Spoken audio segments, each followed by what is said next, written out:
So hello इन कैसे आप सब लोग। मेरा नाम है गौरव कुमार और आज मैं एक बिल्कुल डिफरेंट टॉपिक जिस पर आज मैं बात करने जा रहा हूँ वो है कि हम सीजल 2023 की प्रिपरेशन कैसे करें। सीजल 2023 आज से 6 से 7 महीने बाद एग्जाम शेड्यूल है और जैसा सबको पता है कि नंबर ऑफ वैकेंसीज बहुत ही अच्छी आने वाली हैं। तो इसको हम पहले ही अटेम्प्ट में कैसे क्वालिफाई कर लें, आज हम इस पर कंप्लीट रोड मैप मैंने बना के रखा है, उस पर आज मैं डिस्कस करने जा रहा हूँ। सबसे पहले बात आती है कि यार कि अगर आप बिल्कुल जीरो से पढ़ना शुरू करते हैं या आपने कुछ बहुत तैयारी कर रखी तो बहुत ही अच्छी बात है। अगर आप बिल्कुल जीरो से फिर भी इसमें कोई डरने वाली बात नहीं है, आप एग्जाम को पहले ही अटेम्प्ट में क्वालिफाई कर सकते हैं। एग्जाम क्वालिफाई करने से पहले हमको समझना होगा कि एग्जाम का पैटर्न क्या होता है, एग्जाम में कितने स्टेजेस होते हैं। तो सीजीएल में 2 स्टेजेस होते हैं। नंबर 1 होता है कि पहले होगा प्री और दूसरा होगा मेंस। प्री में 4 सेक्शंस होते हैं जिसमें होता है मैथ्स, दूसरा होता है रीजनिंग और इंग्लिश और जीएस होता है। और इस एग्जाम में हमको 1 घंटे का टाइम मिलता है, ऑनलाइन पेपर होता है और 25-25 क्वेश्चंस चारों सेक्शन से पूछे जाते हैं और एक क्वेश्चन 1 नंबर का होता है। और इसमें अगर जो हम नेगेटिव मार्किंग की बात करें तो नेगेटिव मार्किंग इसमें 1/3 की होती है। अगर आपने 3 क्वेश्चन गलत कर दिए तो आपका एक सही क्वेश्चन भी कट जाएगा। दूसरा इसमें आता है मेंस। तो मेंस का पैटर्न इसी साल से चेंज हुआ है, 2022 से। तो इसमें पहले होता था कि पहले मैथ्स और इंग्लिश होते थे, सिर्फ 2 ही सब्जेक्ट होते थे, लेकिन इस बार से इसमें इंग्लिश और रीजनिंग और जीएस को भी इसमें इंक्लूड किया गया है। लेकिन इस बार थोड़ा सा पैटर्न, थोड़ी सी चीज़ें और आसान हो गई क्योंकि पहले से 2 ही सब्जेक्ट्स पर हम फाइट कर रहे हो रहे थे, लेकिन इस बार हमें को चारों सब्जेक्ट्स पर फाइट करने का मौका मिलेगा। इसमें से तो इस एग्ज़ाम को 3 सेक्शंस में डिवाइड किया गया है मेंस को, जिसमें फर्स्ट सेक्शन होता है, फर्स्ट में मैथ्स है और रीजनिंग है। 30-30 क्वेश्चन दोनों से पूछे जाएंगे और 1 घंटे का टाइम मिलेगा और एक क्वेश्चन 3 नंबर का होगा। तो 60 क्वेश्चन हो गए, 3 से मल्टीप्लाई करेंगे तो कितना हो गया, 180 नंबर का हो गया। दूसरे सेक्शन में इंग्लिश आती है और इंग्लिश के अलावा उसमें जीएस आती है। इंग्लिश के क्वेश्चन 45 हैं और जीएस के 25 क्वेश्चन हैं। इसके टोटल क्वेश्चन की बात करें, टोटल 70 क्वेश्चन हो जाते हैं, जिसमें अगर हम 3 से मल्टीप्लाई करते हैं तो हमको इसमें 210 मतलब 210 नंबर का सेक्शन सेकंड हो जाता है। तीसरा सेक्शन कंप्यूटर नॉलेज का है। कंप्यूटर नॉलेज में 20 क्वेश्चन पूछे जाते हैं। 20 क्वेश्चन 3 से मल्टीप्लाई करें तो कितने हो गए, 60 के। लेकिन ये 60 क्वेश्चन हमारे फाइनल मेरिट में नहीं जुड़ रहे होते क्योंकि ये जो कंप्यूटर नॉलेज होता है ये सिर्फ और सिर्फ क्वालिफाइंग नेचर का है। और जैसे कि प्री भी अपना क्वालिफाइंग नेचर का, पहले प्री के नंबर्स जुड़ रहे होते थे फाइनल मेरिट में, लेकिन अब सिर्फ और सिर्फ मेंस के ही 390 नंबर पे 180 सेक्शन फर्स्ट से और 210 नंबर सेक्शन सेकेंड से लिए जाएंगे और इन्हीं 390 नंबर से ही मिलके मेरिट बनेगी। तो अब हमको समझना है कि यार सबसे ज़्यादा वेटेज किस किस का है। तो 30 क्वेश्चन इसमें मेंस में मैथ्स के हैं, 30 ही रीजनिंग के हैं। इंग्लिश का पैटर्न वेटेज सबसे ज़्यादा है, इंग्लिश के 45 क्वेश्चन हैं और जीएस के 25 क्वेश्चन ही पूछे जाएंगे। अब हमको समझना है कि हमको तैयारी कैसे करनी है और कैसे हमको इस 5 महीने में अपने सिलेबस को कवर करना है, अपनी प्रिपरेशन को एक पीक लेवल तक ले जाना है इस 5 महीने के अंदर ही। तो सबसे पहले बात आती है कि हम मैथ्स कहाँ से कवर करें, क्योंकि मैथ्स एक ऐसा सब्जेक्ट है जिससे हर किसी को डर लग रहा होता है। तो मैं एक सबसे बात बता दूं कि जो चीज़ सबको टफ लगती है वही एक आपका एक स्ट्रॉन्ग पॉइंट होना चाहिए, क्योंकि उसमें हर कोई लैग कर रहा होता है और आप उसमें स्कोर अच्छा करके अपने आप को बाकी से अलग स्टैंड करा सकते हैं। तो मैथ्स के 30 क्वेश्चन मेंस में और 25 क्वेश्चन प्री में है। ये बहुत ज़्यादा इंपॉर्टेंट रोल होता है आपकी रैंक को इम्प्रूव करने में। तो सबसे पहले समझ लेते हैं कि हम मैथ्स को कहाँ से कवर करेंगे। तो मैथ्स के लिए आप कहीं भी ऑनलाइन कोचिंग जा रहे हो या ऑफलाइन कोचिंग जा रहे हो, और तो मैं सबसे पहले अगर आप ऑनलाइन जाते हैं तो आप एक वीडियो डेली कवर करिए। सबसे पहले मैं एक बात और बता देना चाहता हूँ कि आपको जो सीजन 2023 का नोटिफिकेशन है वो अप्रैल मंथ में आ जाएगा, कंप्लीट है। दूसरा उसका एग्ज़ाम की जो डेट है वो जुलाई और अगस्त में करा दिए जाएंगे। उससे पहले हमको एक चीज़ समझनी होगी कि हमको जून तक हमको अपना 90% सिलेबस कवर कर लेना है किसी भी हाल में। फिर चाहे आप 5 घंटे पढ़ो, 10 घंटे पढ़ो या आप 20 घंटे पढ़ रहे हो, डजंट मैटर। आपका जून से पहले पहले मई एंड तक आपका कंप्लीट सिलेबस हो जाना चाहिए।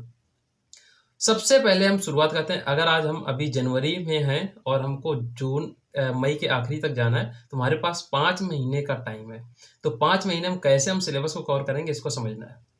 पहली चीज आती है कि यार हम मैथ्स के एक वीडियो को डेली देखना है। एक वीडियो आप डेली देखो, वो वीडियो के बाद में आप उसके नोट्स भी साथ साथ बनाते जाओ। वीडियो को देखो, उसके नोट्स बनाते जाओ। या तो आप कर लो कि पहले वीडियो देख लो फिर नोट्स बना लो, ये 2 तरीके हो सकते हैं। फिर उसके बाद क्या करना है कि आप जब आप क्लासेस ले रहे हैं तब आपको प्रैक्टिस उस समय नहीं करनी उस चैप्टर की। अगर आप अभी नंबर सिस्टम पढ़ रहे हैं तो अभी इसके साथ साथ में आपको नंबर सिस्टम की प्रैक्टिस नहीं करनी है। सबसे पहले आप नंबर सिस्टम को कंप्लीटली फिनिश हो जाने दीजिए। उसके बाद जैसे ही आप दूसरा चैप्टर शुरू करते हैं पढ़ना, फिर आप अपनी प्रैक्टिस के लिए नंबर सिस्टम के प्रीवियस ईयर क्वेश्चंस ढूंढेंगे। प्रीवियस ईयर क्वेश्चंस के लिए टेलीग्राम पर एक मैथ्स बाय गगन प्रताप या गगन प्रताप मैथ्स करके एक चैनल है, वहाँ से आपको बहुत ही अलग अलग तरीके से, मतलब बहुत ही अच्छे तरीके से कंपाइल्ड फॉर्म में आपको मैथ्स का सिलेबस वहाँ से मैथ्स के प्रीवियस क्वेश्चंस मिल जाएंगे, जिसमें मेंस के भी होंगे। मेंस के अलावा उसमें प्री के भी क्वेश्चंस होंगे, आप उनको सॉल्व करिए। उसके अलावा जो आपको क्लास में मटेरियल मिल रहा है उसको आप साथ साथ में सॉल्व करिए। दूसरी चीज आ जाती है कि आपने एक वीडियो देखना है, उसके बाद में आपको नोट्स डेली प्रिपेयर करने हैं। उसके बाद में आपको चैप्टर खत्म होने के बाद में आपको अपना उसकी प्रीवियस क्वेश्चंस की प्रैक्टिस करनी है, और उसके अलावा आपको जो क्लास में मटेरियल मिल रहा है उसको तैयार करना है। दूसरी चीज आती है कि अब हम इसमें कैलकुलेशन बहुत ही ज़्यादा इंपॉर्टेंट होता है। तो कैलकुलेशन के लिए आपको करना है कि आप कम से कम आपको 30 तक का टेबल, मतलब पहाड़ा आना चाहिए। उसके अलावा आपको 30 तक के मिनिमम आपको स्क्वायर्स आने चाहिए, और कम से कम 20 तक के आपको क्यूब्स आने चाहिए नंबर्स के। दूसरी चीज की अरिथमेटिक में कुछ ऐसी चीजें होती हैं जो आपके कैलकुलेशन को बहुत ही इजी कर देती हैं, जिसमें से आपको समझना होगा कि एक यूनिट डिजिट कॉन्सेप्ट बहुत ही ज़्यादा इंपॉर्टेंट होता है। तो यूनिट डिजिट कॉन्सेप्ट मैं थोड़ा सा डिस्क्राइब करूंगा कि अगर मैंने कहा कि 10 और 5 का गुणा कराना है, तो जो भी नंबर आएगा तो उसका इकाई का अंक क्या होगा, मतलब यूनिट डिजिट क्या होगा। अगर 10 का यूनिट डिजिट हमको 0 मिल रहा है और 5 से इसको मल्टीप्लाई करा रहे हैं, तो 5 का अगर हम 0 में गुणा करेंगे तो हमको यूनिट डिजिट, जो फाइनल नंबर आएगा उसका यूनिट डिजिट क्या मिलेगा, 0 मिलेगा। तो ऐसे हम पूरा मल्टीप्लाई इसका ना करके हम सिर्फ यूनिट डिजिट ही चेक कर सकते हैं, जिससे कि हमको आंसर पता चल जाएगा। दूसरा आता है इसमें कि डिजिटल सम भी होता है। डिजिटल सम कॉन्सेप्ट है, आपको यूट्यूब पर मिल जाएगा, उसको आप बहुत ही अच्छे से यूज करना सीख लो। तीसरा होता है कि अप्रोक्सीमेशन भी एक ऐसी चीज होती है कि जिसमें आपको कंप्लीट नहीं देखना होता है, कंप्लीट कैलकुलेशन नहीं करनी होती, और आप टाइम से पहले क्वेश्चन को आंसर को ढूंढ सकते हैं। दूसरी चीज आ जाती है कि आप पेपर से पहले एक चैप्टर के कम से कम आप 300 सवाल आप कर लिए हो। कम से कम आपने एक चैप्टर के 300 क्वेश्चंस पर प्रैक्टिस कर रखी होनी चाहिए, तब आपकी जो स्पीड है वो एक नेक्स्ट लेवल तक पहुंच जाएगी। और मैं एक बात और कहूँगा कि अगर आप मैथ्स में जा रहे हैं तो इसमें एक चीज़ होती है कि कोई चैप्टर होता है जिसके ज़्यादा क्वेश्चन आते हैं, कोई चैप्टर होता है जिसके कम क्वेश्चंस आ रहे होते हैं, तो उस पर भी हमें ध्यान देना। तो सबसे पहले हमें क्या करना, को बेसिक चैप्टर जो है, तो जो बाकी भी चैप्टर्स में हेल्प कर रहे हैं उन चैप्टर्स को पहले पढ़ना। जैसे सबसे इंपॉर्टेंट चैप्टर हो जाता है अरिथमेटिक में नंबर सिस्टम, परसेंटेज और रेशियो प्रपोर्शन। ये 3 चैप्टर हैं जो आपके हर एक अरिथमेटिक के चैप्टर में आपको फायदा करेंगे, जो आपको बेनिफिट पहुंचा रहे होंगे। तो आप इन चैप्टर्स को पहले करें। इसी के साथ इसी में जैसे आपको कुछ देखना होगा कि वेटेज किनका ज़्यादा है, तो वो आप कर लें। अब जून तक अगर आपका 90% सिलेबस कवर है, तो 90% के बाद जो 10% बचा, तो 10% में आपको वही टॉपिक होने चाहिए जो जिनके पेपर में सिर्फ एक सवाल या कभी कभी वो भी नहीं आता है, वो चैप्टर्स छूटने चाहिए। उसके अलावा अगर जो 2 सवाल आ रहे हैं या एक 100% आ रहा है या ज़्यादा सवाल है, तो उनको आपको उन 90% के अंदर ही रखना है, मतलब उनको किसी भी तरीके से आपको जून से पहले पहले कवर कर लेना है। अब दूसरी बात आती है कि हम रीजनिंग कहाँ से तैयार करें। तो रीजनिंग के लिए मैं कहूँगा कि अगर आप ऑनलाइन हैं तो आप डेली एक वीडियो देखो, उसके साथ साथ में आप अपने नोट्स सबसे इम्पॉर्टेंट चीज़ है, तो आप नोट्स अपने डेली के डेली प्रिपेयर करते रहो, डेली अपने नोट्स बनाते रहो। दूसरी चीज़, इसकी आपको प्रीवियस क्वेश्चन प्रैक्टिस करनी हो, जो क्लास मटेरियल मिले उसको आपको प्रिपेयर करना है। प्रीवियस क्वेश्चंस आपको मिल जाएंगे, टेलीग्राम चैनल है अरुण सर रीजनिंग, उस पर आपको मिल जाएंगे। उस पर उन्होंने हर एक चैप्टर के अलग अलग करके सिंप्लीफाइड फॉर्म में वो कौन से एग्जाम में क्वेश्चन आया, किस में नहीं आया है, किस ईयर में आया है, इन सब के साथ उन्होंने कंपाइलेशन डाल रखा है। तीसरी चीज आ जाती है इंपॉर्टेंट, जो बहुत ही ज़्यादा इंपॉर्टेंट है, वो है, और हाँ, रीजनिंग का आपका जो सिलेबस है वो आपका 90% नहीं, वो आपका 100% कवर हो जाना चाहिए जून से पहले पहले, क्योंकि रीजनिंग एक ऐसा पोर्शन है जिसमें हर कोई स्कोर करेगा, और अगर आप उसमें आप कमी रख रहे हैं तो आपकी कहीं ना कहीं तैयारी में कमी रह जाती है। तीसरी चीज़ आती है कि आप इंग्लिश का वेटेज सबसे ज़्यादा है, तो इंग्लिश को आप सीरियसली लेना पड़ेगा। तो इंग्लिश पर ध्यान देते हैं कि इंग्लिश को कैसे कवर करेंगे। तो इंग्लिश में 3 सेक्शन होते हैं जिससे क्वेश्चन बनते हैं। नंबर 1 होता है वो ग्रामर, दूसरा होता है वोकैबुलरी, और तीसरा होता है कॉम्प्रिहेंशन सेक्शन। तो तीनों में कुछ ना कुछ रिलेशन है, उस रिलेशन को माइंड में रखते हुए हमको तीनों को प्रिपेयर करना है। सबसे पहले हम बात कर लेते हैं कि वो रिलेशन क्या है। तो वो रिलेशन है कि जो ग्रामर और वोकैबुलरी का पार्ट है, आपको कॉम्प्रिहेंशन में बहुत ही ज़्यादा हेल्प करेगा। अगर आपको ग्रामर नहीं आती है तो आप फिर ना ही कॉम्प्रिहेंशन अच्छे से कर पाएंगे, और जो इनडायरेक्ट क्वेश्चंस वोकैबुलरी के पूछे जाते हैं उनमें भी आप लेकर जाएंगे। तो ये चीज़ समझ लीजिए। सबसे पहले समझ लेते हैं ग्रामर कहाँ से तैयार करें। तो ग्रामर के लिए आप सबसे पहले आप जिस भी टीचर से पढ़ाएं तो उससे आप डेली क्लास लीजिए। और ग्रामर के लिए मैं कहूँगा कि अगर आप ऑनलाइन पढ़ रहे हैं तो ऑनलाइन के लिए गोपाल सर या जयदीप सर बेस्ट हैं। तो ग्रामर की आप वहाँ से तैयारी कर सकते हैं। और इंग्लिश में आप एक वीडियो डेली देखिए अगर आप ऑनलाइन पढ़ रहे हैं, और उनका नोट्स बनाइए। उसके अलावा अगर आप ऑफलाइन जा रहे हैं तो आप अपनी डेली क्लास जाइए, और ना नोट्स तो वहीं बन जाएंगे, तो उसको आप रिवीजन कर सकते हैं घर आके। फिर उसके बाद में क्या करना है कि इंग्लिश में ग्रामर हो गया, ग्रामर के आपको प्रीवियस क्वेश्चन प्रैक्टिस करना है। प्रीवियस क्वेश्चंस कहाँ मिलेंगे? प्रीवियस क्वेश्चंस मेरे खुद के टेलीग्राम चैनल पे द साइड क्लासेस पे आपको चैप्टर वाइज और ईयर वाइज आपको मिल जाएंगे क्वेश्चंस वहाँ पे, तो वहाँ से आप प्रैक्टिस कर सकते हैं। उसके साथ साथ में आपको क्या करना है कि एक बुक है English AQ1 Gopal Verma sir की, आप उस बुक को खरीद लीजिए, और उस बुक की आप उस बुक से आप जो भी क्वेश्चन मटेरियल दे रखा है बहुत अच्छे लेवल के क्वेश्चन है, उनको आप घर में बैठ के प्रैक्टिस कर सकते हैं। दूसरी इसी में दूसरा सेक्शन आता है वोकैबुलरी का। तो वोकैबुलरी कैसे कंप्लीट करें? तो वोकैबुलरी के लिए आप सबसे पहले रीडिंग स्टार्ट कर दीजिए। अगर आप बिल्कुल जीरो हैं, आपको इंग्लिश में कुछ नहीं आता है, तो सबसे पहले आपको कुछ क्लासेस इंग्लिश की अटेंड करनी पड़ेगी, ताकि आपको इंग्लिश में इंटरेस्ट आना शुरू हो। उसके साथ साथ में आपको छोटी छोटी इजी स्टोरीज पढ़ना शुरू करना पड़ेगा इंग्लिश की, जो बहुत ही ईजी होती हैं, तो आप उसमें समझ पाएंगे। उसके साथ साथ में आपको जैसे ही आपका लेवल बढ़े तो आप कोई भी एक करंट अफेयर्स की जो इंग्लिश की मैगजीन, उसको आप दिन में 1 घंटे के लिए पढ़ सकते हैं। और या तो आप द हिंदू जैसे टॉपिक के एडिटोरियल्स को पढ़ सकते हैं। तो वहाँ से आपको फ़ायदे क्या क्या होंगे कि फ़ायदे होंगे कि आपका वोकैबुलरी तो इम्प्रूव होगा ही, रीडिंग कॉम्प्रिहेंशन अच्छा हो जाएगा, और उसके साथ साथ में आप रीडिंग हो गया, कॉम्प्रिहेंशन हो गया, और ये हो गया। उसके साथ साथ में आपको करंट अफेयर्स ऑब्वियसली वहाँ से इम्प्रूव होगा। फिर आपको देखना कि अगर आप उसमें कोई एक वर्ड ऐसा आ जाता है जिसको आप नहीं जानते हैं, जिसका मीनिंग नहीं पता, तो तुरंत आप गूगल कर सकते हैं। गूगल करिए, क्योंकि ये बहुत अच्छी चीज़ होती है।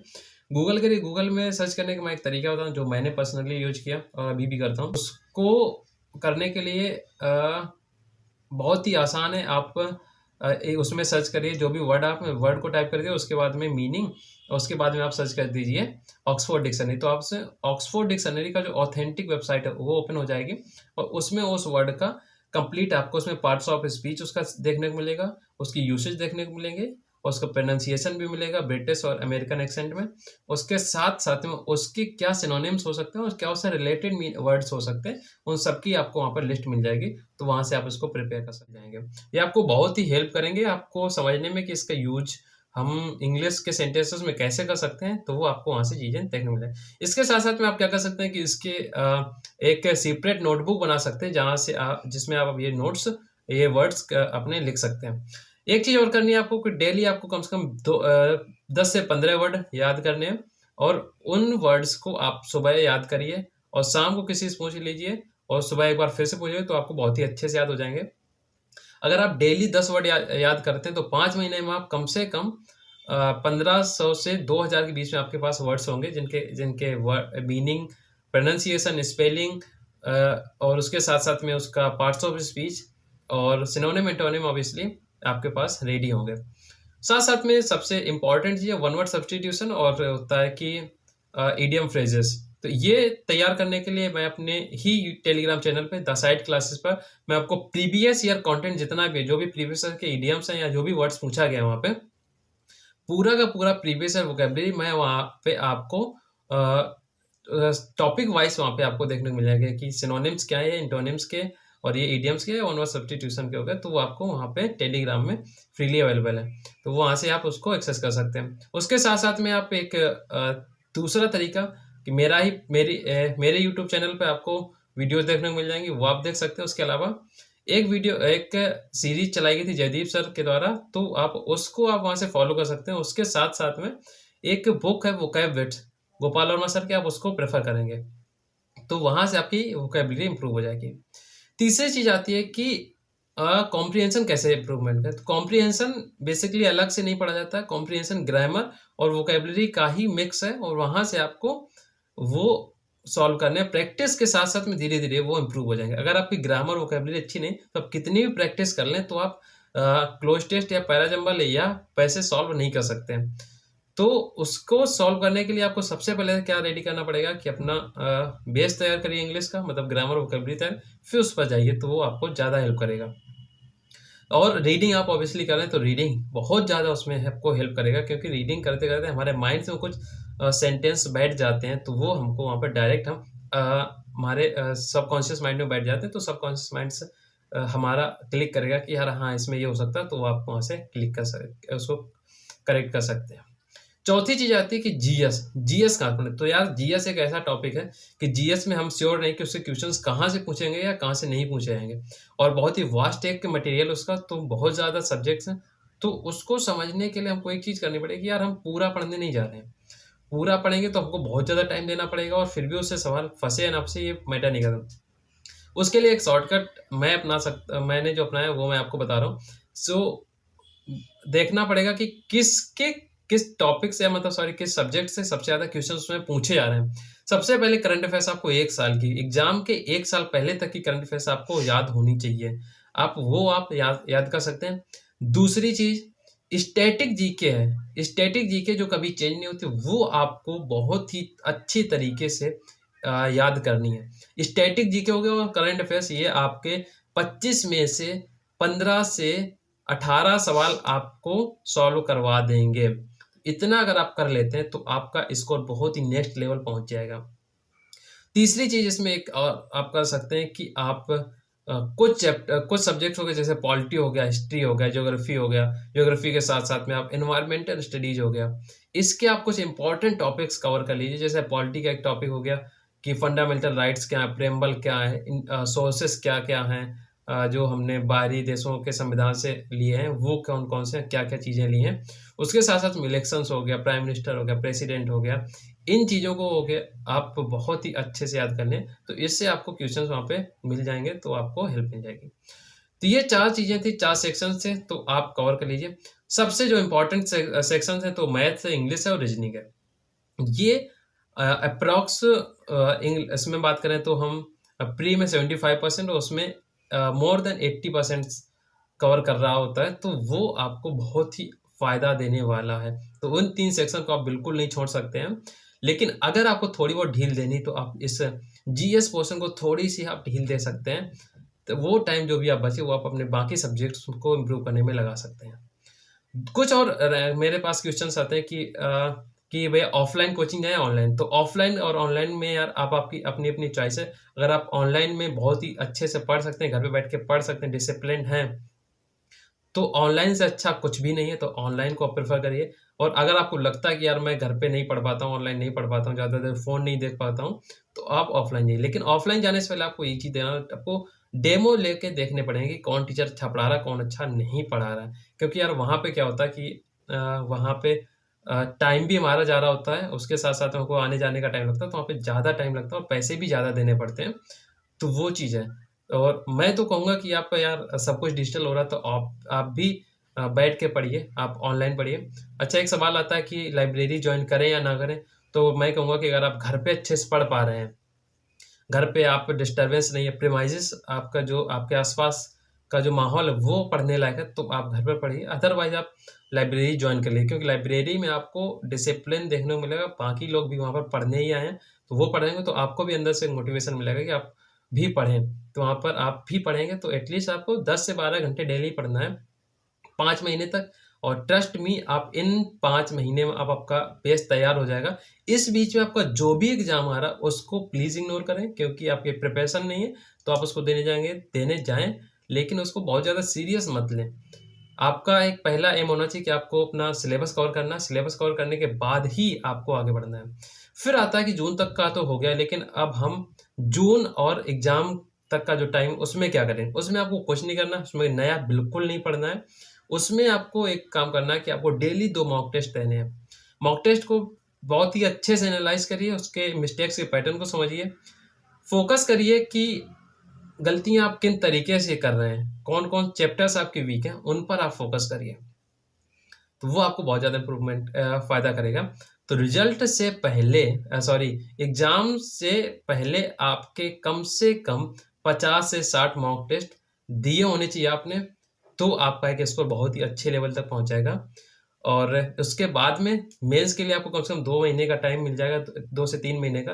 तो उसमें जो बचे आपका सिलेबस उसको कवर कर लिया और प्रैक्टिस और मॉक टेस्ट उसमें डेली एक-एक दीजिए, तो आप इसी साल एक गवर्नमेंट ऑफ़िसर बन सकते हैं।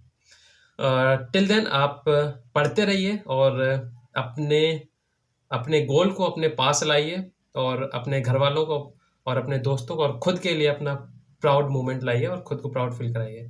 Okay, till then keep learning, keep growing. Thank you so much.